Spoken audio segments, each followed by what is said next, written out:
All right, welcome in everybody. Thank you so much for being here for Craft Lake City's virtual application assistance day, where the Craft Lake City team provides application support for those local makers interested in applying for our seventh annual Craft Lake City Holiday Market, taking place December 5th and 6th, 2025 at the Ogden Union Station.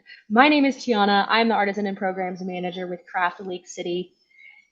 And I am Jeremy Johnson. I'm the programs administrator here at Craft Lake City. Awesome, so let's go ahead and dive in. Some notes for the session. Just make sure to mute your microphone. Any questions you have, you can ask them in the chat box, and we can try to get to them as soon as possible. And we will address a lot of questions at the end of the session as well. And then at the end, we'll have a survey with links, and we'll also have the captions on just in case. And then, Wonderful. you want to go Oh, back? yeah. Cool. You're good. And a little bit about Craft Lake City, if we are new to you, Craft Lake City is a 501c3 local arts nonprofit with a mission to educate, promote, and inspire local artisans while elevating the creative culture of the Utah arts community through science, technology, and art. And there's a couple of ways we do this, including the first way, which is our year-round workshops. This is where we connect local artisans with paid teaching opportunities and connect the community with accessibly priced classes to give them an insight into our into creativity and get inspired.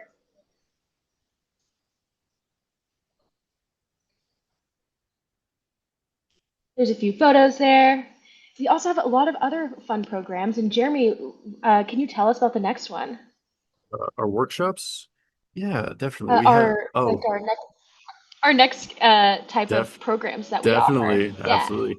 Yeah, so our projects that we have throughout the year, we have a Celebration of the Hand and our local voices. These are installation projects that we have up on Broadway that will be year round. Some of the projects will last a couple of months to 3 months. They will just be open to the public to view. Celebration of the Hand. Uh, they'll just they're kind of we work with local artisans to work on an idea as well as local voices to promote the public in all different ways. And those will be on Broadway, downtown Salt Lake City throughout the year. Do we have one? Which one do we have right now? The Celebration of the Hand on the left is the current one on Broadway. That will be up till September 30th. We also have a lunch and learn for that. So if anybody's interested in joining and learning more about that installation, that'll be on the 16th of September this month. So yeah, look forward to that. Way cool. And for local voices, if there are any local nonprofits or mission driven organizations that you think could make a good place to spotlight downtown in an artful way, we would love to hear from you as well.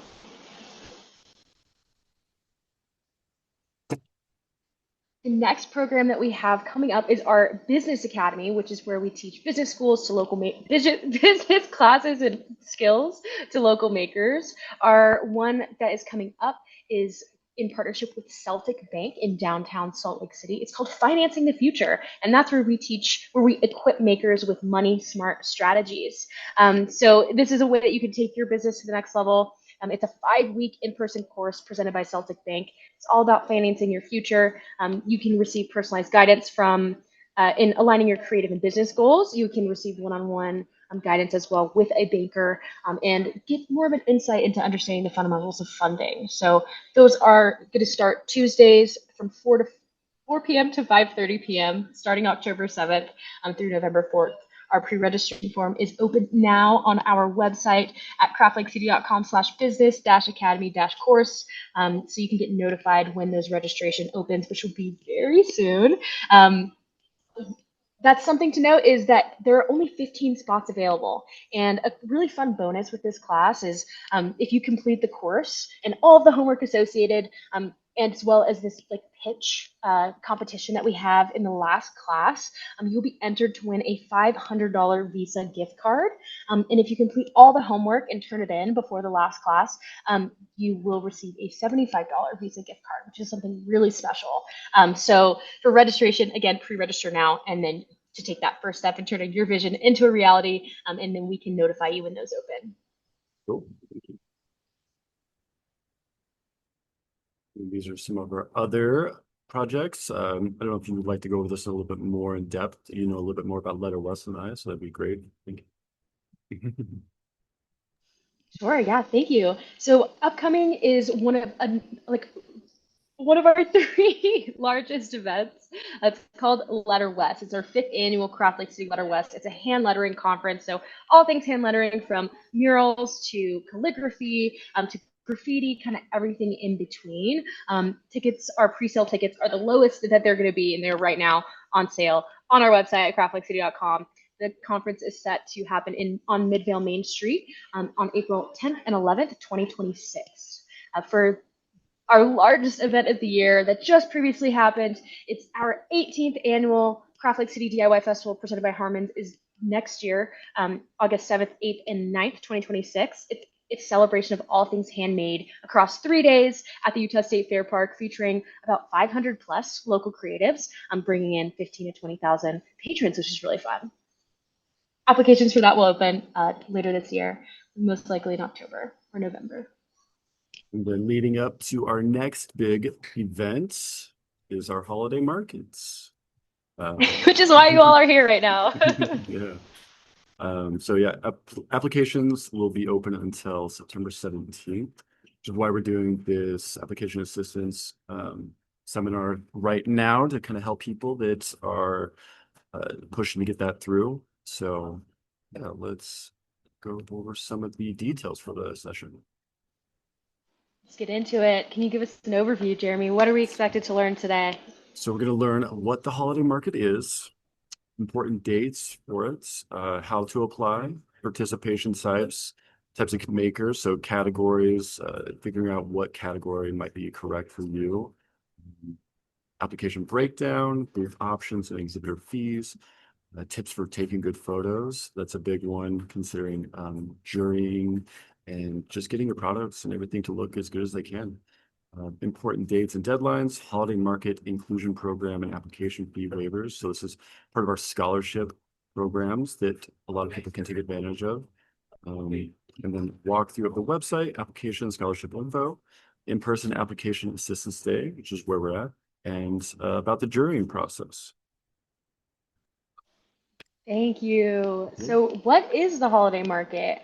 Um, so Craft Lake City's mission mentions that it's dedicated to elevating Utah's creative community. So while we are based in Salt Lake City, that's where our headquarters is, this is one of the ways that we get to extend our programs and enact our mission over all of Utah. So this is how we reach the northern Utah communities, including the Ogden arts community. It is an opportunity for Utahns to shop locally for the holiday season and support local artisans. It's just 2 days, and it's all under one roof at the Union Station in Ogden.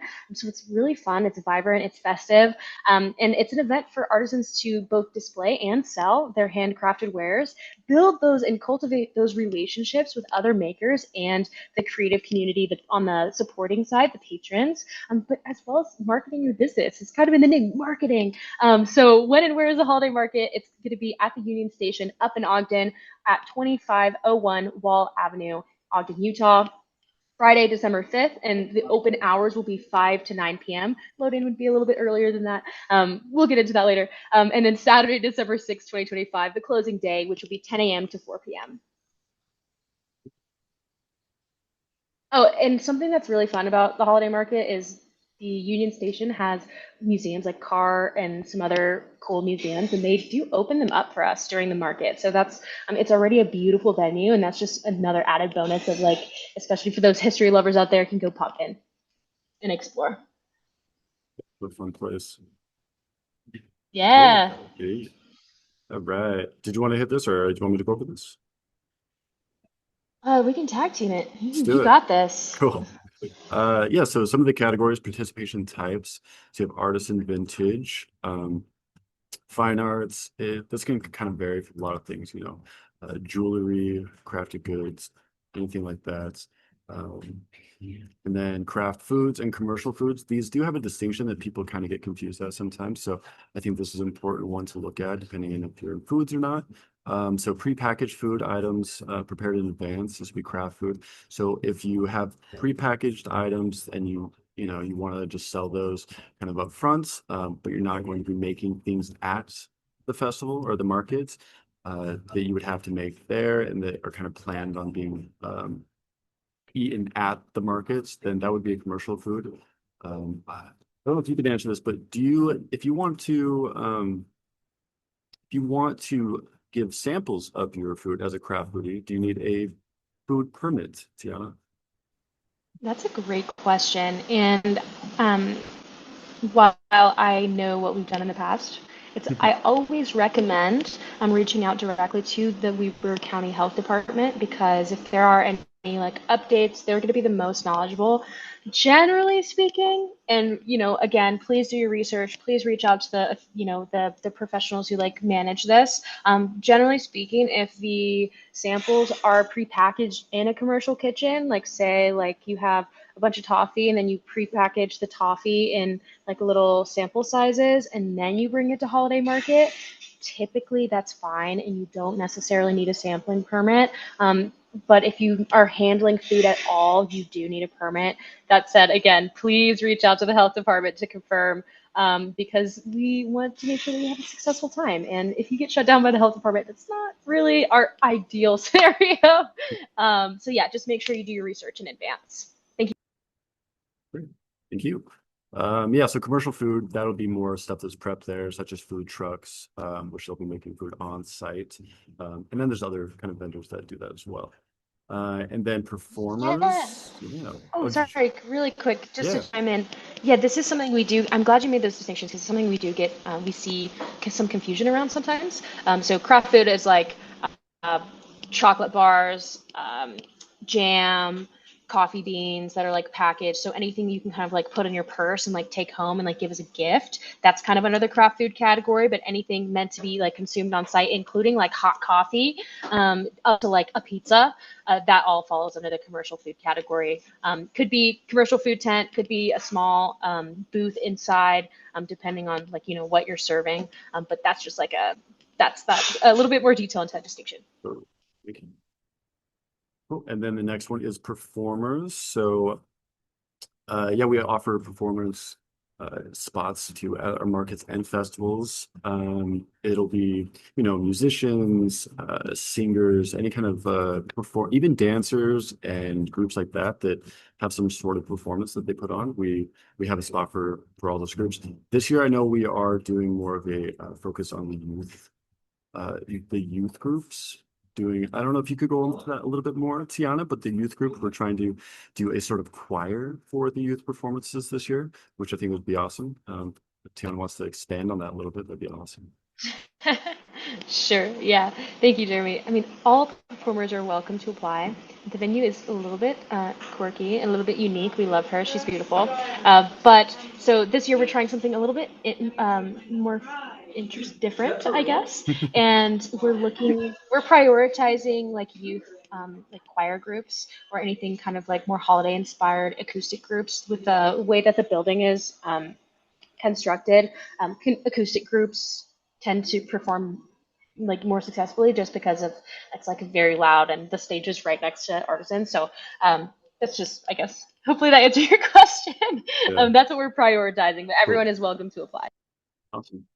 Yeah, and then our next one is STEM exhibitors, which is usually the Indie Arcade because we have a small section for the STEMs area. So we try to make it all into an indie game arcade. So game developers in Utah, we want to highlight what they've been working on and make it interactive and just kind of different experience than I guess the rest of the market where there's a lot of buying. This is more interactive and kind of getting to know what some of the more techie and other people are up to in Utah. And then a new addition that we have this year is our Kid Row, which would be consist of youth around 12 to 18 years old. And they will be, for the most part, this will be their first market, a lot of them, not every one of them. But it's also part of our youth entrepreneur program where we have send kids to a program that we have. It's called our Youth Entrepreneur Program, and then they culminate at the holiday market this year. And this is the first time we've had the Kids Row at the holiday market, so it's really exciting. Yes. Can I chime in for a second? Absolutely. Thank you. Okay, so excited about Kid Row. One kind of difference between last year and this year when it comes to STEM exhibitors as well, and something to note is STEM exhibitors, the indie game, that's going to be Friday only. So Oh, it's okay. totally free to play those games. Anyone who codes their own video games like arcade style or otherwise, we encourage you to apply. It's a really fun component of the holiday market. It's really unique to Craft Lake City. And then for Kid Row, applications for our youth entrepreneur program just opened up. We're doing one in Ogden, a cohort in Ogden this fall. So that's where we connect youth ages 12 to 18 with local makers and a mentor to teach them entrepreneurial and craft skills while supporting them in kind of either creating or growing their very own business, which is really fun. But beyond youth entrepreneur program, it's open to other youth ages 18 and under as well who aren't part of the program. So if you have any creative youth that maybe is not a fit for the youth entrepreneur program at this time, we do encourage you to still apply for holiday market under the Kid Row category, which will be Saturday only from 12 to 2 p.m. Or sorry, 10 to 2 p.m.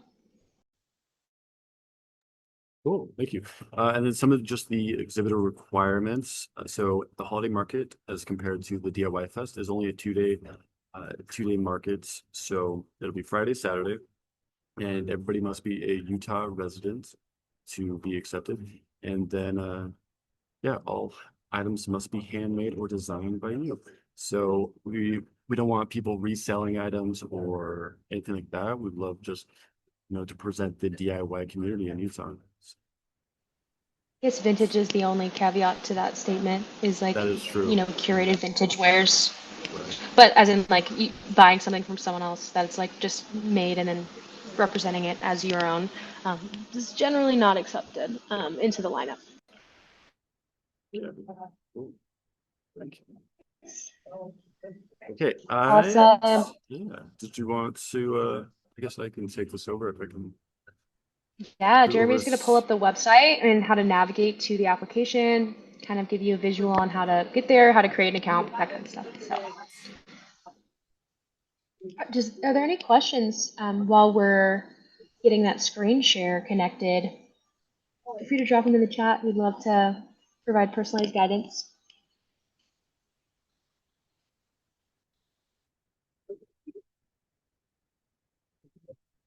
that coming up for you.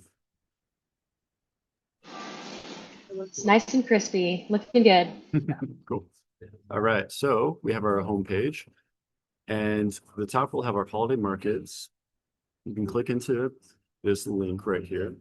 This will have all of our information about the holiday market. Like I said, we have scholarship information as well. So these are where you apply for that. The apply now and exhibitor resources, which will be helpful for if you're looking for more information on your category and what it might look like when you do apply. And even if you do apply, this will still be a really helpful resource for you going forward. So let's do a test run. So we have the application page pulled up, and we'll just do STEM.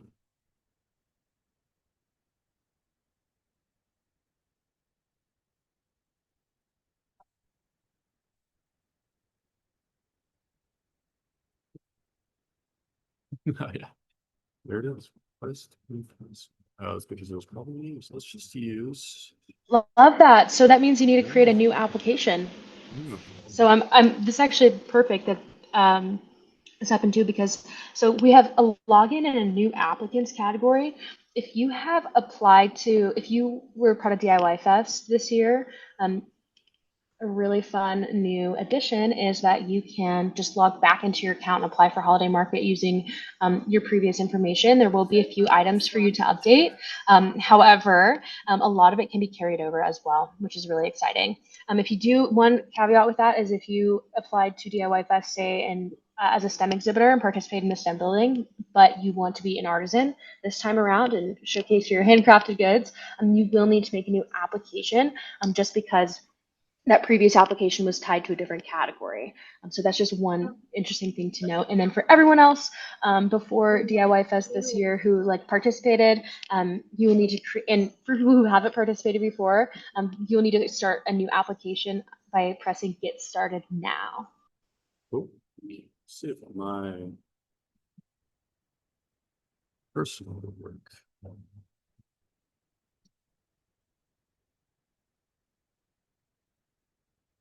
Use that one too. Okay.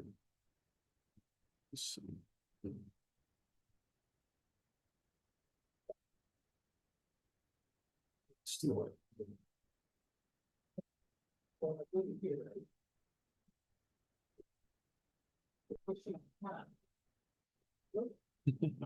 Fine. Oh, this is login. My bad. I was using login. So yeah, those are logins. So if they already have it, you start a new application. I was like, wait a second. Okay, so this is the creating account from scratch. So depending on your category, you would want to pick that here. So let's just use one of those examples from the craft food. Let's do craft food. And then we will do interesting things. I'm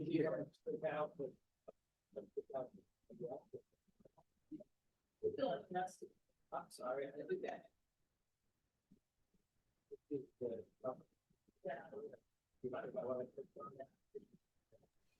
Awesome. So when you go into the Get Started Now, it'll first take you to what application type would you like to submit. If you are an artisan or a vintage vendor, meaning you create, crafts, artwork, apparel, you curate vintage, you repurpose vintage goods, you'll fall into that first category. If you're of course, if craft food and commercial food exhibitor, it kind of just the list goes on. So looks like Jeremy is going to be a craft food exhibitor in this scenario.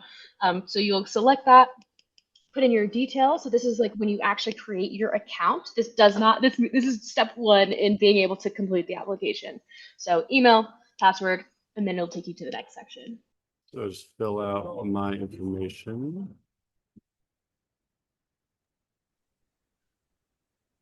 Oh, there we go. What should my business be? Craft Lake City. Very creative, I know. That's great. So bio. Perfect. So the bio itself will be used when we have you on our website as well. So this is really helpful to get people to see what exactly you're selling or what you're doing, but also just your background and why you're doing what you're doing. It kind of adds that extra layer to seeing or having people see what you want your art and everything to look like. Thank you, Jeremy. Yeah, I'm so glad you brought that up. So a couple things. Say you were to apply and get accepted, that's what he's referring to is we'll put your profile in our holiday market like lineup. So you have your very own profile. So it'll be like your featured photo and then a bio. So kind of like giving people an insight as to who you are before they get to meet you in person at the market. So that again, that applies to people who apply and then are accepted. And then if you have a website, just where you put this here and any social accounts. So make sure to all the ones you use, people use Facebook, their Twitters, their Instagrams as their main website, or if you have a website specifically, make sure to put those. Those also go on our website for your profile.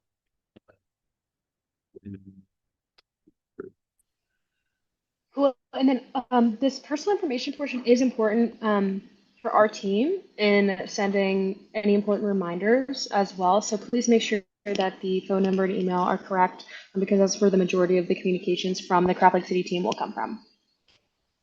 And if you have an alternate phone number for your home or a friend or something that in case we can't reach you, we can reach them. That's also very helpful.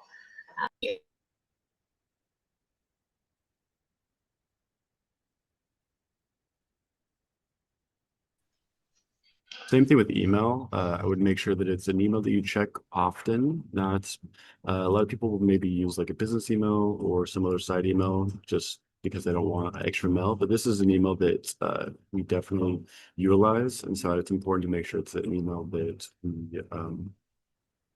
that you have access to all the time. You check often. Totally. And I do notice there is something interesting here is mailing address for tickets. Something new to this year is we are now doing tickets all over email. So that's another important part on why the email where we ask you to double check any typos in your email and make sure it's something that you check often, because a cool thing about Crowd Lake City is when we accept if whoever the lineup that is accepted for the holiday market and for the DIY festival, we provide complimentary tickets to help get your family there, to help make sure that you have like helpers on site, that kind of stuff. So it's a girl again that the email is correct, so we can get you those free. Then check that off. Yeah, definitely make sure that these are filled out to the best of your ability. It's really helpful, I think, for us. Is I think I don't know if you have a comment on this, but do you think the examples for the bio and stuff like that, or the bio itself, has a good distinction for jurying process? That's a great question. So in the way that, and I know we'll get a little bit more in depth, but in terms of like the jurying process, honestly, because we use a third party like blind jury, so they don't see any names or bios or anything. All they see is the product and the description. Yeah, so the bio is really only relevant to like our team, so we can know who you are. But also for anyone who gets accepted into the lineup, so that the public can see also who they are, and you can kind of express yourself in that way. Good question. You might have to put random characters in the bio, Jeremy. Oh, This yeah. is a heads up. Oh, wait, you need to fill that. I just copy this. Smart. Cool. Right. Awesome. Okay. Oh, I love this. At the top, you can see home, your information, product images, submit, and pay. So if you stop your application at any point, it auto saves for the most part. So as long as you like press save and continue, it does like save. So say you get logged out and you get to a stopping point and then you like leave, you can always log back in. It should have it saved, pending that you like pressed save and continue. So the top toolbar that says home, information, application questions, product images, submit, and pay, that's where where you can pick back up as well. So if you do need to go back and change anything, you can navigate that way too. It'll also show your Awesome. status, yeah, as well, for like the complete information.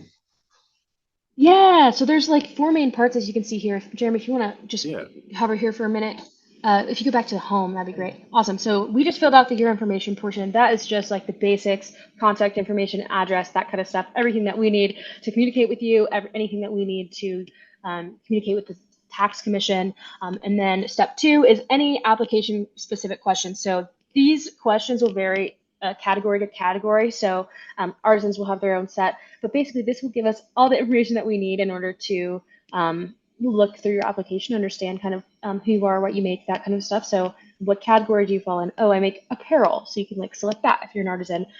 That goes all the way down to what space size you also would like to request. So we'll get into the nitty gritty there, but that's the area where you can select that. And then step three is arguably one of the more important parts of the application process, and specifically how it relates to jurying. So step three is product images, and we'll get into some tips and tricks on how to curate some high quality product images and take good photos. But this is what primarily the jury will see. So we coordinate with some people in the arts community in Ogden who they don't know you and you don't know them. So all they see is on the, like when they jury is your photo, the description, the price point. So if you click into the product images, step three, really quick, Jeremy. Awesome. A couple of quirks. And you can also read this under the please note section.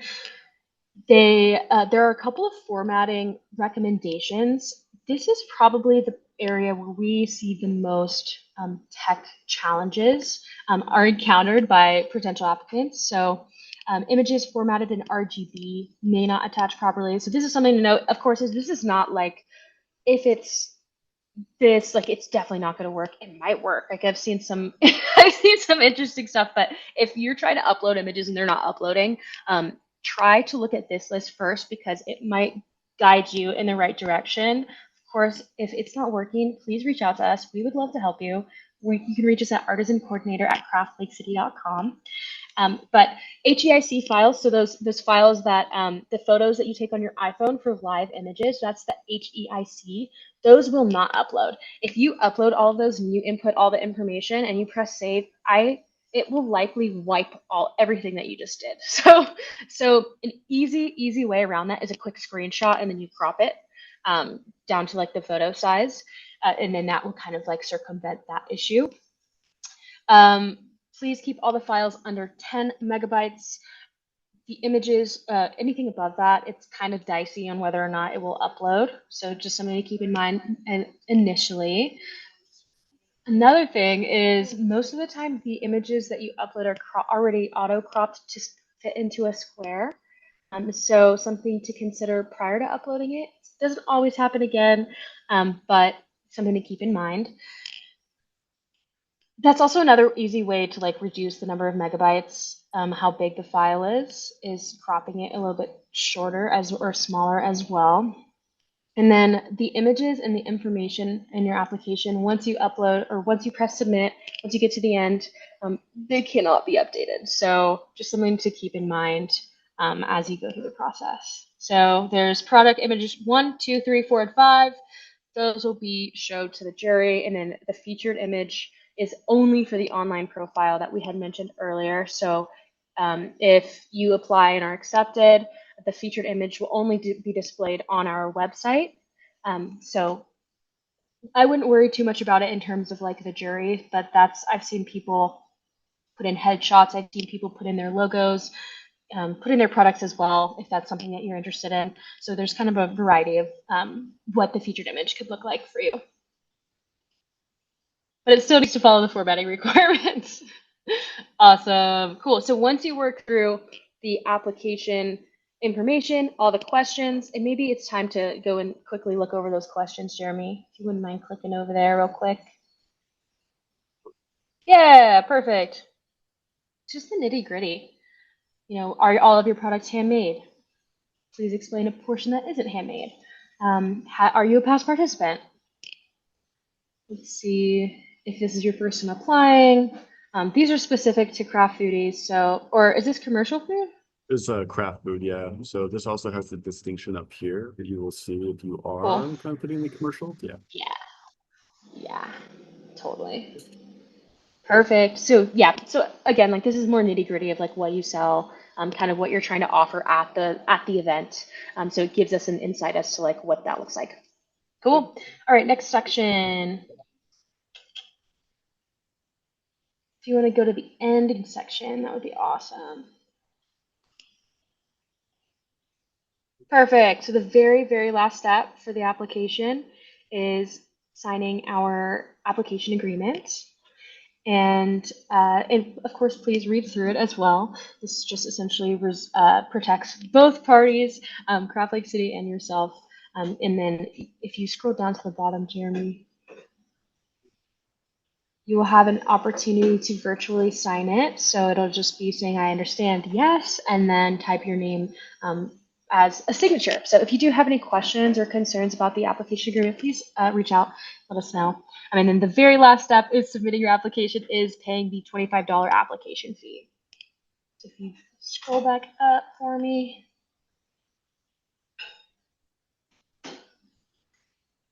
So there's no button right now that is being showed just because the application isn't fully done. So you won't be able to go pay the application fee until all the other sections are completed. But there will be a little blue button that shows up underneath that says pay, submit and pay. So it'll take you to PayPal. If you have, you can check out as a guest. If you don't have a PayPal account, that's totally fine. But if you do, sign in, get that paid up, and then it should redirect you back to our website after the fact. So yeah, and that's pretty much it. It is not considered complete unless the application fee is submitted, just as a heads up. Cool. Awesome. I'm gonna pull back up the slideshow. Sounds good. Are there any questions so far?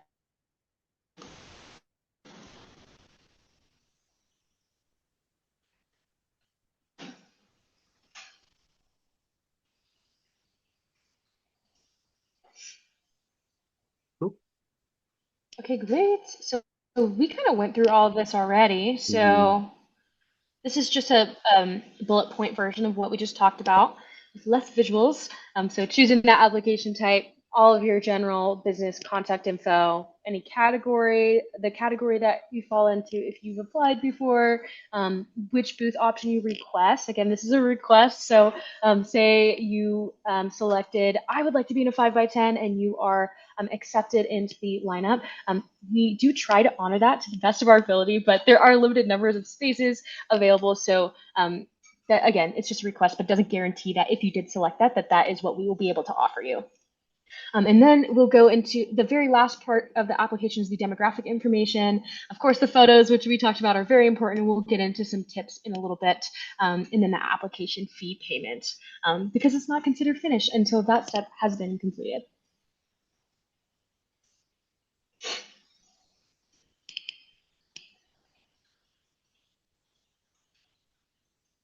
Okay, so for the booth options and exhibitor fees, this is specific to artisan and craft food. So for a 5x10 space, this will be for both days of the market. It's for $270. That includes a total designated floor space of 5 feet deep and then 10 feet wide to set up a small shop for both days. And then on the flip side of that, we do have a 5x8 space available as well for $240. And that again will be 5 feet deep and 8 feet wide. And something to note is there are far more 5x10 booth options at this time available than there are 5x8 space options. But if you do have any questions or you'd like to get some more information on other types of participation, like for commercial food or performers, you can find more information on that at craftlakecity.com/holiday-market-exhibitor-prospectus.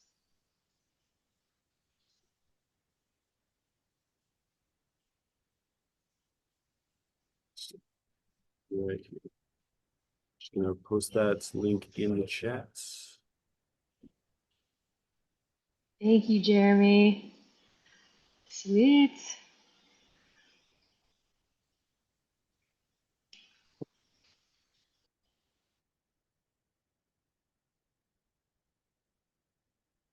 On to photos.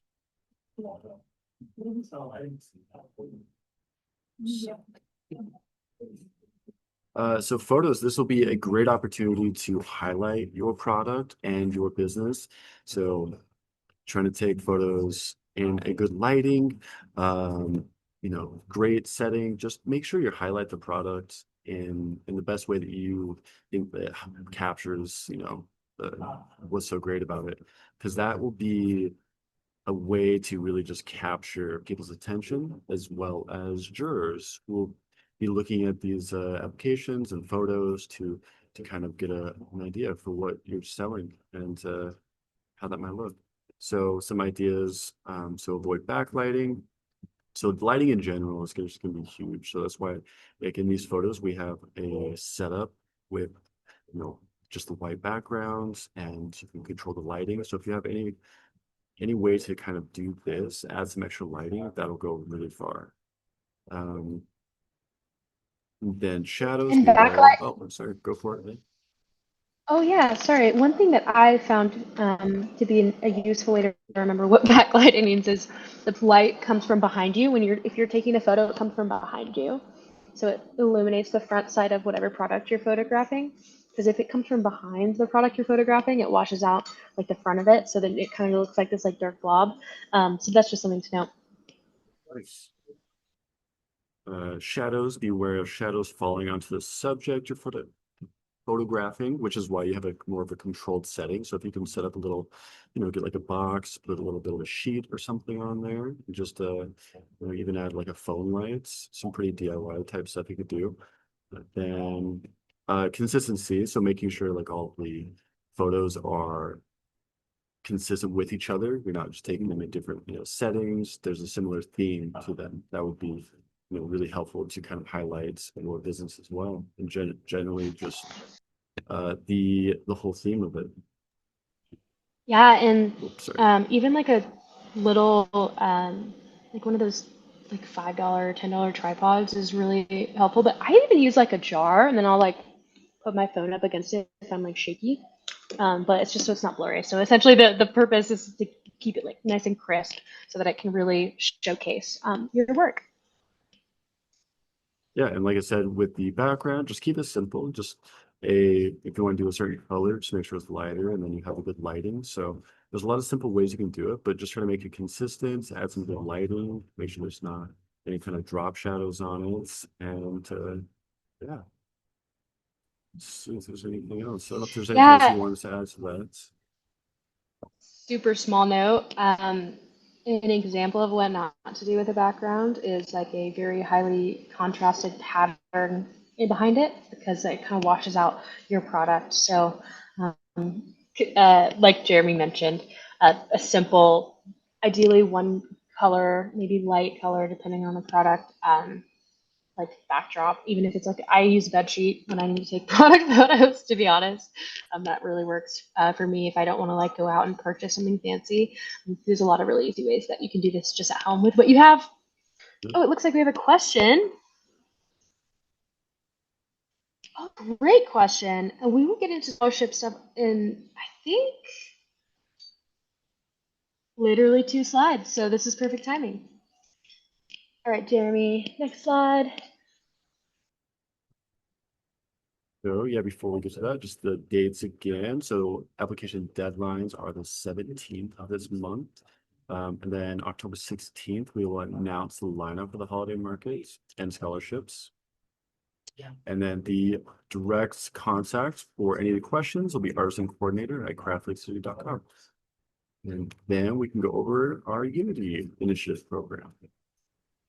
Yes. Okay, awesome. So Craft Lake City has this incredible initiative called our Unity Initiative, and this is where we seek to make art accessible and representative of all Utahns. So we do this in a couple of ways at Holiday Market. Specifically, we have our sponsored entrepreneur program, which is the essentially like a shadow program where we connect an emerging artisan who maybe isn't quite ready to exhibit at a large market with a successful past participant who is going to be exhibiting at the market. We connect them together, and they essentially have this like they can ask all their questions, they can get associated with them. It's going to be in the same medium, so very much applicable to like different types of business, how they do display, that kind of stuff, and then shadow them for one day of the market. And then they'll have like a little debrief and what they learned and any final questions. So that's our sponsored entrepreneur program. Our sponsored families program is where we provide tickets, vouchers, that kind of stuff to families who wouldn't otherwise have access so that they can have a full market experience and come and enjoy the festival season without having to worry about anything. They just come and hang out and enjoy. Then we have we partner with like community partners like the Utah Foster Care to identify families for that program. And then we have our scholarship and mentor program, which Miranda, this is what you're talking about, but that is a great question. So our scholarship and mentor program is a really incredible program that we built for emerging artisans. So it offers one-on-one mentorship with a seasoned maker, waived booth fees, this very, very helpful business and group training, and then networking opportunities. So we set them up to succeed at the holiday market by partnering them with a mentor and by giving them this training, which is really amazing. So one specific thing with this is we'll get into it, but you just need to be a first-time participant with Craft Lake City, and you need to fill out both a general application for the holiday market alongside the scholarship application for the holiday market in order to qualify. So then we have our application assistance and support. So that's what we're doing here. This is one of the ways that we have one of our Unity Initiative programs. And then we also offer virtual support. If there are any questions, you can always call our office or send us an email at artisancoordinator@craftlakecity.com. Awesome. So to get into the nitty gritty, as part of our Holiday Market Scholarship and Mentor Program, like I mentioned, networking opportunities, business education, waived booth fees for the holiday market, and one-on-one mentorship taking place before, during, and after the market. So there are 3 types of scholarships that we offer for this. They all receive the same benefits. They're just designed to elevate different communities, although everyone is invited to apply. So our Artisan Scholarship is for local makers, for all local makers, with an emphasis on those emerging artisans who fall below the 50% area median income bracket for their county of residence.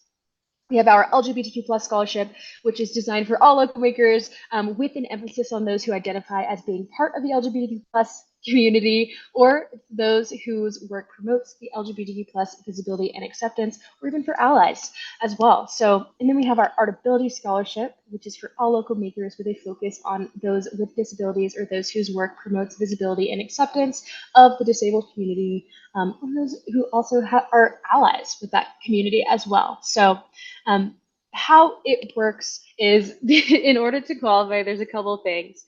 You must be based in Utah. Your work must be handmade. And you must also apply for the holiday market in the general application alongside the scholarship. So there's 4 requirements. Apply for only one of the 3 scholarships.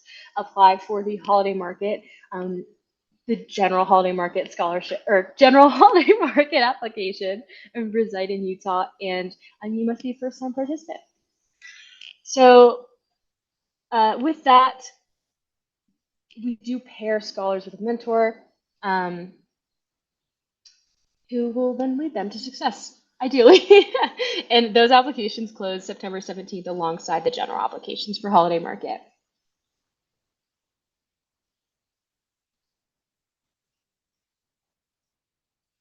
Awesome. And the next slide for our application support. And Miranda, I hope that answered your question. Please let me know if there's any other loose ends that I can help clear up for you. I would love to do that. For holiday market application support, like I mentioned, of course we're here virtually giving application support, but you're also welcome to call us at our phone number at 801-906-8521, which is just like our landline here at Craft Lake City. If you have any questions, you can also reach out to artisancoordinator@craftlakecity.com with any questions. We'd love to help support you in getting that application submitted. Additionally, we have some limited application fee support, which might be available. So that would essentially just waive that $25 application fee that's needed to submit the application. So if that is a barrier to entry, this is why we offer this. All you need to do is send a paragraph length statement of need to info@craftlakecity.com. And if we have any waivers still available, we can get that to you.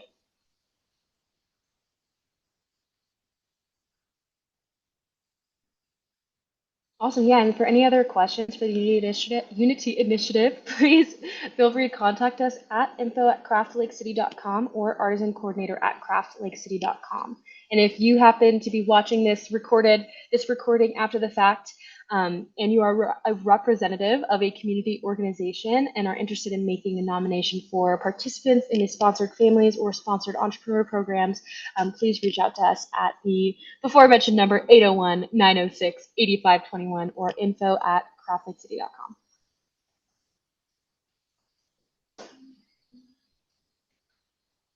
Awesome. Looks like it is now time for the Q&A. Are there any other questions from the virtual participants today that we can help clear up? We do have a few prepared questions as well that we can go over in the meantime, so take your time. We have about 6 minutes. Awesome. So one question we get pretty often is, does Craft Lake City charge commission on sales? No, we do not. Hi, Jeremy. Would you mind muting your mic? Yep, I just noticed that. You're good. Getting some background info. Cool. Does Craft Lake City charge commission on sales? No, we do not. That is So that is what the exhibitor fee takes care of. And then anything after that is all you. So we do that on purpose to look out for our artisans. We just don't believe in charging commission on sales. So yeah, the answer is no, we do not. And then we also get, I live like in a neighboring state, or I live like, Wyoming or whatever, very close, and I participate. Craft Lake City's mission is to elevate Utah's creative community. And with the holiday market, one way we do that is by only allowing participants that reside in Utah currently to be a participant of the market. So that's where we are at right now. And then we do also get questions on the exhibitor fee and what that covers. It covers venue rental costs associated with the space. So specifically like paying for the actual like real estate of the space size, that whether it's 5x8 or 5x10, that's allocated to you during the holiday market. And then it also pays for the labor involved in preparing all the administrative time that our team dedicates hours and hours and hours to getting everyone there and making sure it's a successful and safe event. Ideally, yeah, so it goes towards those expenses. Cool. What other questions do we have? Jeremy, do you have any questions? If you were a juror, what would you look at in photos or an application that would stand out to you? That's a great question. Ooh, that's a great question. Well, every juror is different, so I can only pretend if I was a juror, which I am not. But basically, looking at the handmade components. So really, like the point of why we say like the photos are important is because it showcases the product, right? The juror isn't going to be able to get to know the applicant. The juror is not going to be able to see the website or the socials or anything beyond what is presented, which all that is presented is what category they fall into. So artisan, craft food, etc. The photo of the actual product that they are showcasing, and then the description and the price point. So some things that I would look into, say I see a very interesting photo, I'm like, this is beautiful, I don't know what this is. Then I would look at, okay, what does the description say and what is the price point? Because I know a lot of jurors, and I can't speak for all of them, but I know that that's, since those are only the 3 data points, those are definitely the things that they focus on beyond just photos. So anything that you can do with the description to really highlight what it is that you do, how you make it handmade, how it's unique, what is it? Like if it's something kind of like out there and cool, like maybe giving a little bit more of an insight as to, what it is that you create. Thanks. Yeah, I think that's great. See if I have any other questions. Let's see any other. Miranda, I was wondering if you had any other questions for us while you were here. Thank you for being here, by the way. Yeah. Thank you. Oh, what is that?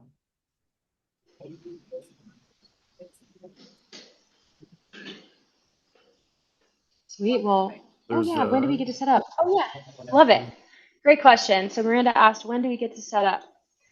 So if you apply to the holiday market and are accepted, setup for the holiday market happens on Friday. So in like the acceptance emails, we will ask all participants to please block out all of Friday because we assigned like various loaded times. So essentially, it's an all-day event in getting kind of prepared and then opening. So yeah, good question. Thank you for asking.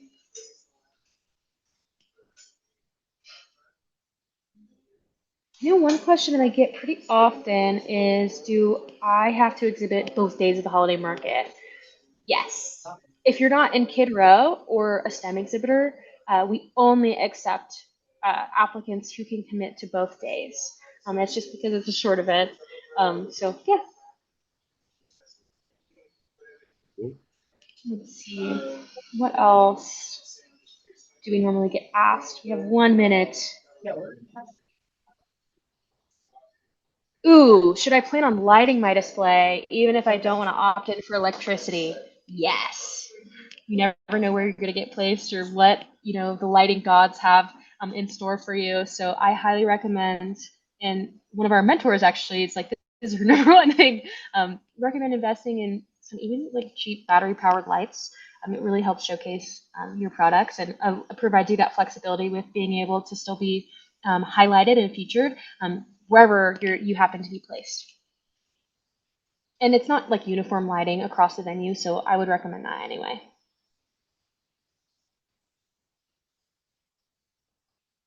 Awesome. Cool.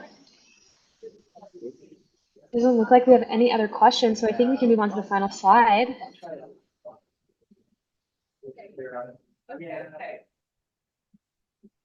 Thank you all so much for attending our virtual application assistance day for Craft Lake City's 7th annual holiday market.